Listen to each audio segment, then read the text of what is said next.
Welcome back to the Pathfinders podcast with your host, Pete Schramm. Hey, everybody. We're going to dive into the career journeys of great people with exciting paths. Our conversation will align with the Pathfinders methodology and hit on some of the career maps of our guests, a representation of their professional journey, past, present, and future. We break this out into roles, skills, accomplishments, educational, and fun stuff, as well as the multiple people, not just one mentor, that help them along the way, their personal board of advisors. We call this the PBA. We're going to share this on LinkedIn and the other podcast platforms. Be sure to follow, share your thoughts in the comments as you listen along.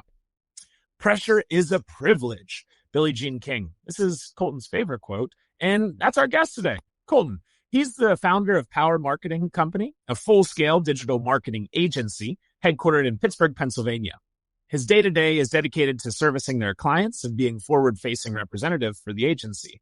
His background is quite extensive in media buying contributes to the campaign execution process on behalf of the businesses they work with. I think it's almost up to 80 now or something.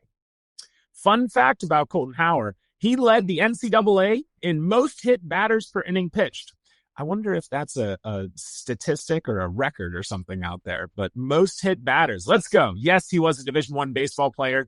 He pitched at UMBC, University of Maryland, Baltimore County, the Retrievers. Let's welcome Colton up to the stage. Hey, Colton, how are we doing today? Hey, Pete, good. Thanks for having me. Of course. Are you still pitching?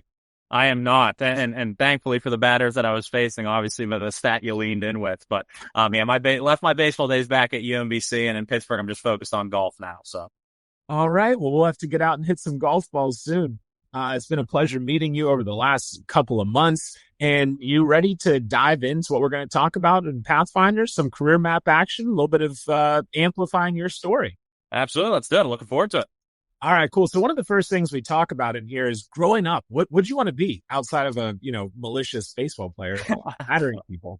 Unfortunately, that was probably the answer. I was tunnel vision focused on baseball first and foremost. I went to UMBC hoping to continue to grow there, but also thought at the time that I would go the legal route and then potentially into law school until I fell in love with journalism and media.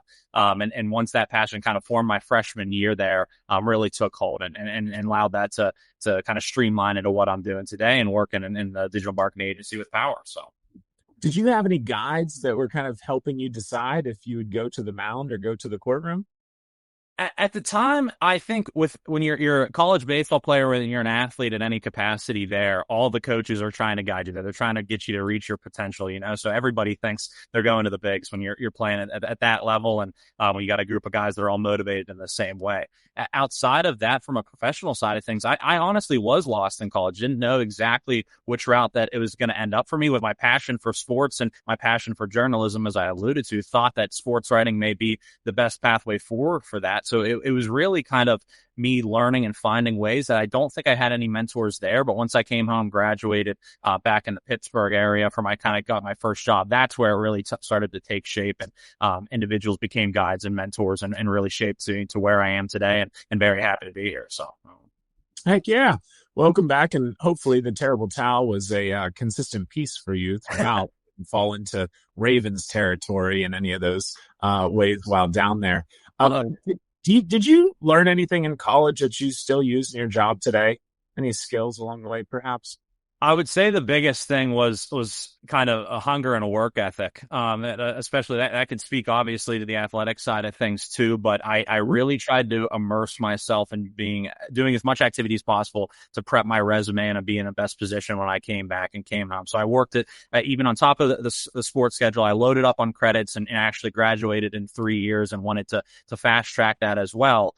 So that was a huge overload or workload on my side of things. And I joined the school paper and joined other clubs and activities as well, so that I could kind of position myself best, knowing that I didn't know what I wanted to do, have no idea where the heck that could possibly go. At least try to prepare as best as I possibly could. But then multitasking in that regard and being as organized as possible to make sure I had all my ducks in a row there at that time, that absolutely helped me out of where I am today, and priding myself in organization and priding myself in being able to efficiently and effectively manage tasks, so to speak. So it helped me a ton on the personal side and personal growth, I'd say, of becoming a leader and becoming an individual in that capacity, but also from a tactical aspect and being hungry and wanting to work harder than others around me. So Okay, so I wrote down your English class, your philosophy class, and your math class were the three most helpful ones. Time and prioritization. We'll have to go back and see which textbook the professors used for that one. So you finish up school. You said, "All right, I banged some people up." What's your first job? Yeah, so I came out and I applied like crazy, and honestly, didn't find a whole lot of success for a couple months, and ultimately landed a first position in a marketing agency based out of Pittsburgh called My BFF Social. So at the time, My BFF was a startup agency. I think founder Matt Gentili was 2.5 years into it.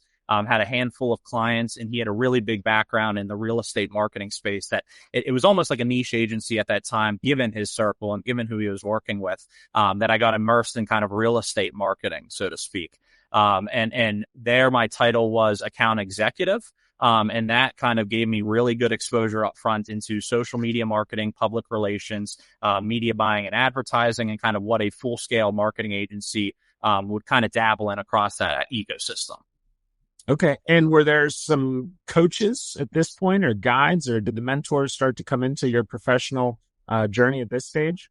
Absolutely, yeah, and Matt definitely being one of them. I was the first hire that he had, first full-time hire that he was a great mentor in that regard, and kind of put my feet to the fire. He had a whole lot of faith in me and trust, and immediately immersed me in the day-to-day operations that helped me really flourish and grow. Like they had that old saying, obviously, you learn more in the first 3 days of work than you do in a lifetime of education in school. And I literally got to live that up just a week being immersed in what my BFF was doing, and the exposure at these businesses of all shapes and sizes and the services offered allowed me to get firsthand experience that helped me fast track my own professional development in ways that I could have never imagined or kind of studied up on. Outside of Matt as well, an individual that I still have a very, very strong relationship, David Soroti, was a client of ours at the time, came in contact with him, and he really took me under the wing because he has a college sports and athletic background as well, that we hit it off on the personal and passion side of things also, that he was able to really show me the ropes and push me to new heights there, in ways of other aspects of the industry or the agency landscape at large that I was never kind of expecting. So there were multiple individuals there. And then I also have a fantastic support system around me of friends and family that have always been the biggest cheerleaders and always rooted for me and helped me personally grow in aspects from a professional side of the thing and kind of pursue my aspirations, but also to keep pushing myself, become the best man and profession or person I could possibly be as a leader in that regard as well. So. And I think the emphasis there is on family, right? You're very, very close with them. But hey, let's face it, you're not with My BFF anymore. What was job two? Where'd you go after that? Yeah, so fortunately, job two is where I'm at today. And that's founding Power, which happened about 2.5 years ago. So I worked at BFF for about 5-ish years, and then made the jump and made the switch. And ultimately the reason I did that is because on top of the services I learned and that exposure that I alluded to, I also found I had a really good knack for sales and a really good knack for connecting with individuals and just kind of cultivating relationships there. That all strives with business development, obviously. So I felt and had a little bit of confidence in myself that if I knew the tactical aspect of things, could bridge that with the gap of servicing and directly fostering relationships with these clients and these business owners, why not give it a shot? And why not go out on my own path and see where the heck I could take it? And very fortunately, we've been able to grow like a weed in 2.5 years and get to where we are, as you described a little bit in the intro. So I've been fortunate to not jump around a whole lot, but I also love the position that I'm in, love the position that Power's in, and think the best is yet to come. So. Yeah, and you have a pretty stellar team out there. And yeah, I'll give a plug for your work and the team. It's been a pleasure not only getting to know you, but also working with y'all, Yins, over the last few months as well. So congratulations on that. So Power Marketing, but your last name's Hower. What the heck? Where's that come in?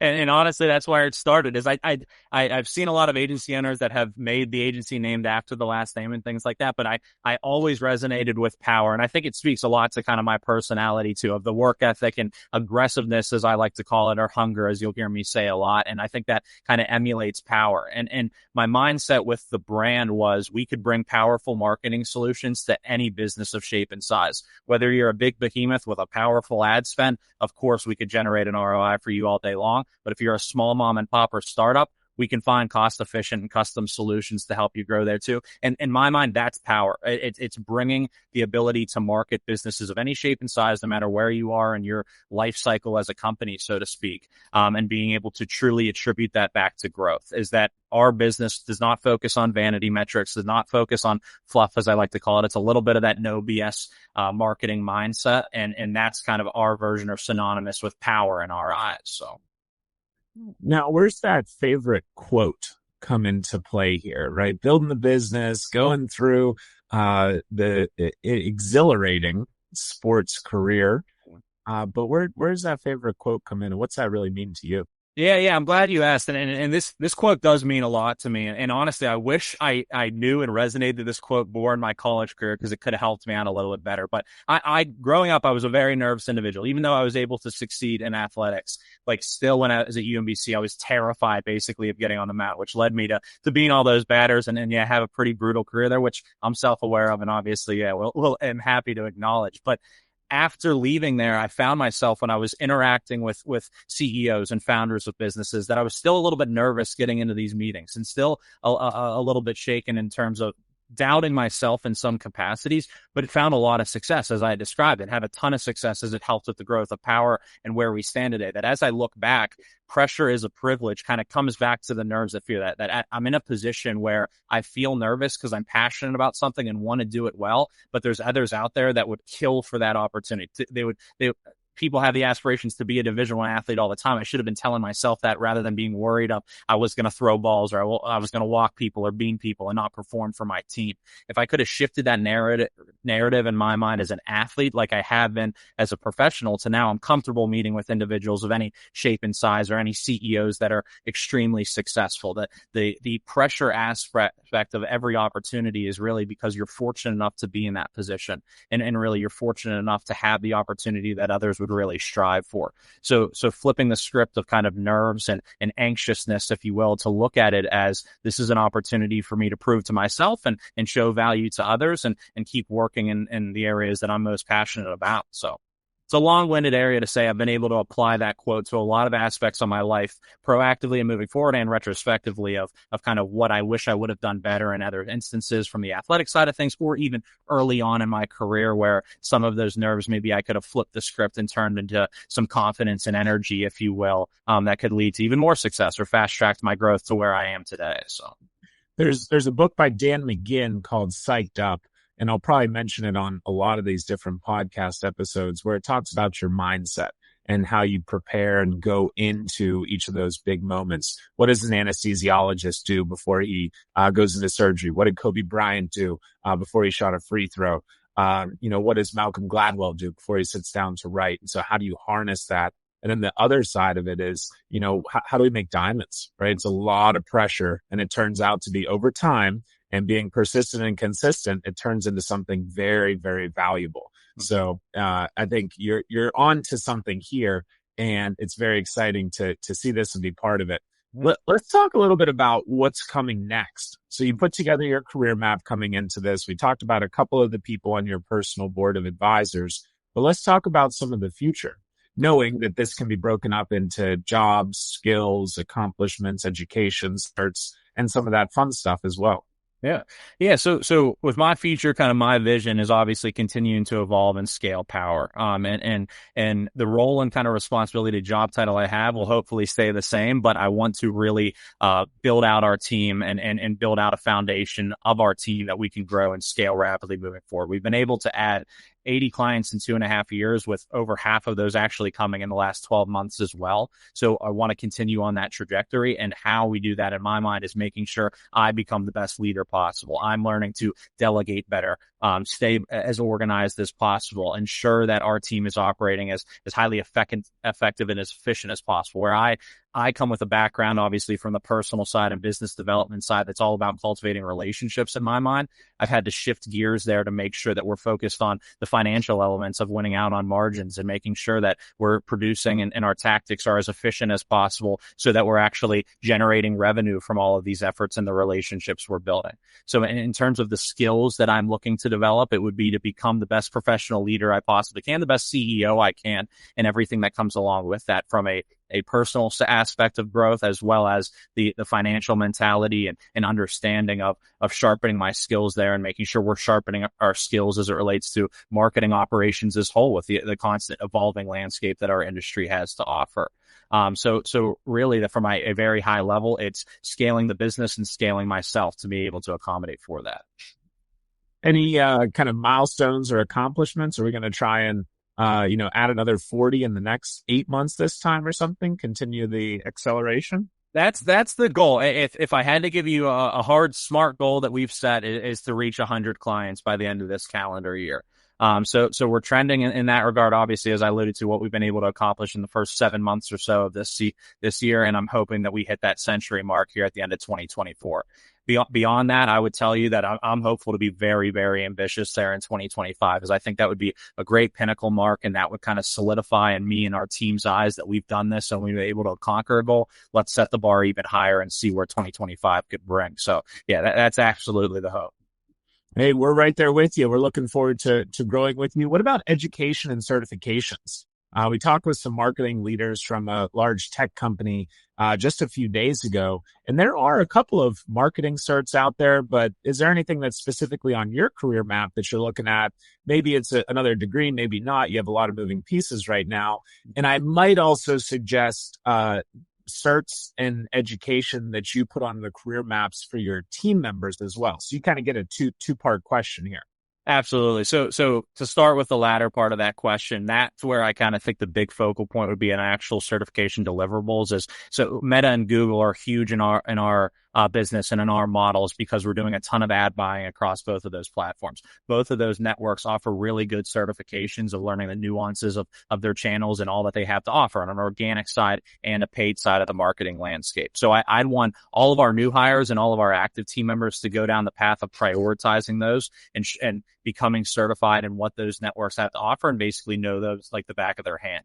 In my position, I also feel like I need to be on top of that as well and make sure that both of those networks are actively evolving. I mean, if you're an active user of Facebook, you probably think it changes on a week-to-week basis. So me being that being a main platform of our business, I have to make sure I have my finger on the pulse of everything they're doing there too, that I'll make sure I readily stay on top of that. But then for me personally, AI is obviously a huge buzzword, a huge trend in business at large, but obviously in the digital marketing world, that I want to make sure that I'm staying as up to date as possible on everything that's evolving and growing there, and how we might be able to weave that into our operations. That even though that may not speak to a direct certification for becoming AI certified in digital marketing, that's still where a ton of my research and a ton of my evaluation is going to be going into on a month-over-month basis moving forward, and making sure that any areas of opportunity that may be present there, we're naturally integrating with our day-to-day activities as well. So. All right. Good luck, and excited to see what comes. It'll be fun to kind of observe how the industry continues to change and evolve and grow. Yeah. Right? Lots of moving pieces. You called that out for sure.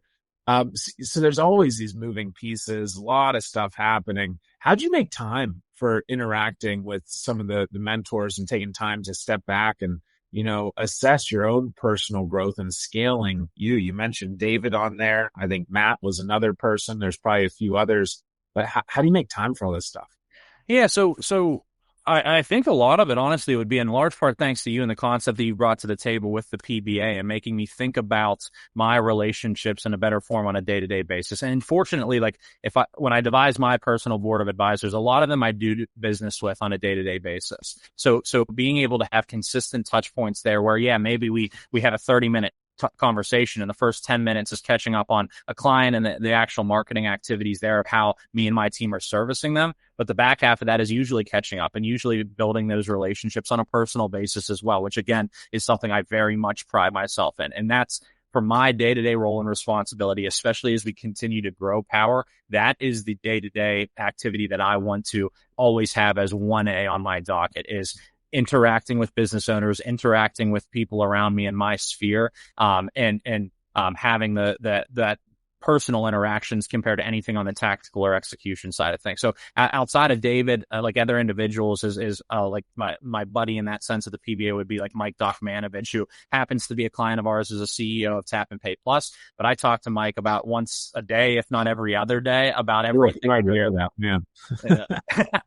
So in instances like that, and I could go through my entire list of the PBA of all those individuals that I try to make sure I'm talking to, if not on a daily basis, on at least a weekly basis, and making sure that we're staying top of mind, and I can be there for them the same way that they've been here for me, and helps me grow to where I am. And I know they'll be here long term to help me continue to grow. So we have a lot of good structure in there. And you gave a little bit of an alley-oop there. You're a baseball guy. I'm a basketball guy. So thanks for that one. You got to hop into the technology coming into the platform, Latitude's Career Companion, and you put together a little bit of your career map and personal board of advisors. How do you think this might have helped if you had this kind of technology earlier on in your career? Yeah, so I think the one way it would help is to prioritize the relationships that you have, and make sure that you're surrounding yourselves with individuals that can help you grow from a personal growth side of things, a professional growth side of things, but also like in my role as an executive, and others out there that would be in similar positions. The all famous quote of "It's all about who you know" truly resonates. And if you think about surrounding yourself with people that can help you grow in a professional aspect and help you achieve the aspirations you set out as a child, all the way to where you are in the early stages of your career, and then prioritize those relationships on top of it, can help fast track everything. I'll tell you that when I first started off in the early days with the marketing landscape and with Power, I was very much like a head down approach, just work my tail off and keep my head down and see where this grows, because that was leading me to success. Well, now with where I'm at, like taking a step back, I wish I would have been more focused on networking. I wish I would have been more focused on putting myself out there beyond just my general circle, if you will, and seeing where that could go. And if that would have woven in new individuals that I never would have interacted with before. You're kind of a perfect example in that regard, is that we're kind of on the precipice of working alongside one another, or met each other just a few months ago, but both being Whitfield athletes, Pittsburgh kids, born and raised. If I would have been more active in a networking aspect or trying to build out a personal board when I just came out of college, would we have crossed paths earlier and could have led to a lot more fast-tracked growth, so to speak, like we're seeing now? And that's one thing that this overall effort and mindset, and reading the Pathfinders book, really opened my eyes to. Well, I appreciate that. And we met now, didn't meet sooner, but we can still do a lot of great things together. Colton, let's migrate into the quick answer question phase of the show here. Just a short response from you. Book that you recommend others read. 48 Laws of Power by Robert Greene, or by Robert Greene. Sorry. So that, nothing to do with the brand, nothing to do with why we call Power the way it is. It's just a natural coincidence. It's my favorite book of all time. Nice. Best professional advice you ever received? Would have came from my father-in-law, John Santanastasa, who's a McDonald's franchisee. He said, build the bench to where you want to grow. Don't build your bench based off of need. So basically proactive with your people, rather than reactive. And every time you grow, feel like you got to add somebody else on because you're up to your head and work and what you have on your plate. And if you build that bench proactively, then it can really help fast track scale and be on the right foundation that you can work upon, obviously, as new opportunities arise. I love it. We already talked about your favorite quote, but we'll ask the last one here of one of the coolest, day one gifts or experiences on a job or in a job. I know you've only been in, sports, my BFF, and now, Power, but what's something that you've seen, observed, done, or maybe wish to do? Yeah, so on the sports side, obviously gear day is the best day. That happens on day one. But outside of that, I haven't had a professional experience where there was kind of a welcome package, if you will, from an onboarding side. But again, now kind of understanding this and understanding the landscape and seeing the importance of people, something that we're definitely going to be implementing at Power. And want to make sure that if you ask one of my team members this question 5-10 years from now, they're given the answer of what Colton and the Power leadership team gave them on day one. So. Yeah, and a copy of Pathfinders. Great response there. I'm with you entirely. Okay, so as we wrap up here, Colton, I'll give you a chance to share a closing thought that you might want to communicate and provide to the community of listeners here. Yeah, so in terms of From a closing thought side of things, what I'd say is the number one thing that resonates with me is kind of is confidence. As I kind of alluded to of my personal journey prior, is if there's anything that I've seen really elevate individuals and professionals, it's having the confidence and belief in yourself, belief in your model, belief in kind of your aspirations, and that you'll be able to attain those.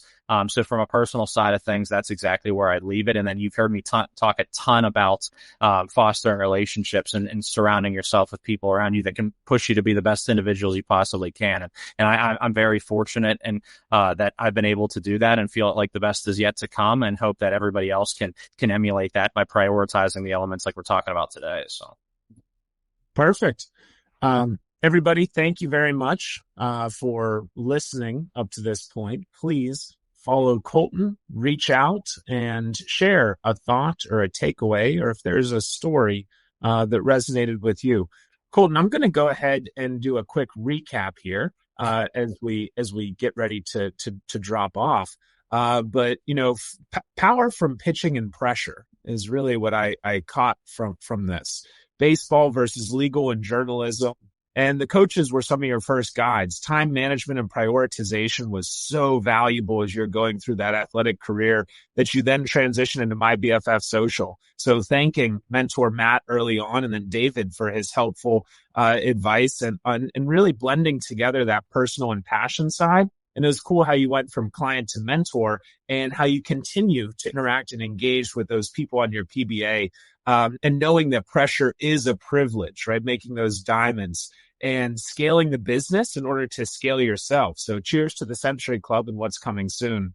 You touched on some of how the tech is helpful, prioritizing relationships to accelerate personal and professional growth, and a little bit of structure is there. And then it kind of all culminated with, confidence is key, especially when we build our bench for who we want to be, not where we are today. So Colton Hower from Power and Pittsburgh, thank you very much for your time today on Pathfinders, navigating your career map with a personal board of advisors.